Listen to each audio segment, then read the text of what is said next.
Hello' everyone, আদৰণি জনাইছোঁ আয়াং kitchen চেনেললৈ। আজি আপোনালোকৰ আগত লৈ আহিছোঁ মুড়িৰ এটা ৰেচিপি।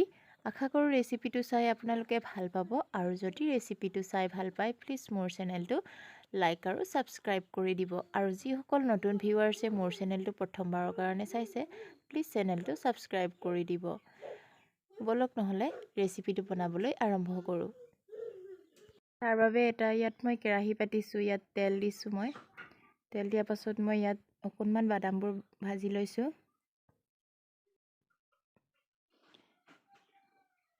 এইখিনি মোৰ ভজা হৈ গৈছে, এতিয়া উলিয়াই লৈছোঁ।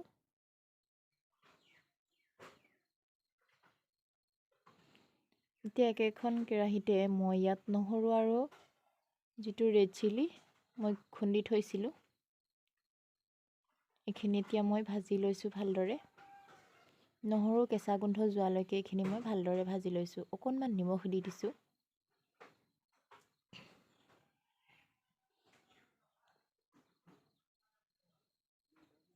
এইখিনি ভালদৰে লৰাই দিছোঁ। এয়া মোৰ নহৰু কেঁচা গোন্ধ যোৱালৈকে ভাজি ল'লোঁ। এতিয়া ইয়াত মই আগতে ভাজি থোৱা মুড়িখিনি দি দিছোঁ। ইয়াত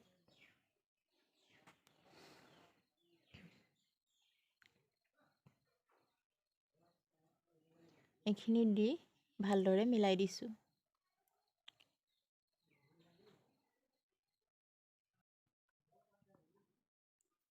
দেখিছেনে কিমান ধুনীয়া কালাৰ হৈছে। এনেকৈ গোটেইখিনি ভালদৰে মই মিলাই দিছোঁ।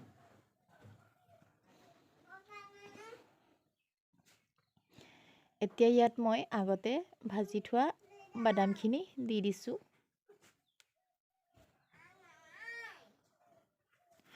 লগতে ইয়াত মই ভুজিয়াও দি দিছোঁ।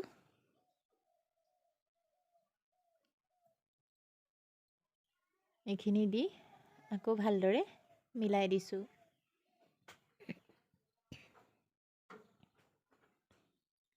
এয়া মোৰ ঝালমুড়ি ৰেডি হৈ গ'ল। কেনেকুৱা লাগিলে কমেণ্ট কৰি জনাব। খুবেই টেষ্টি হয় খাবলৈ, আৰু বনাবলৈও ইজি। আপোনালোকেও এবাৰ ট্ৰাই কৰি চাবচোন কেনেকুৱা লাগে।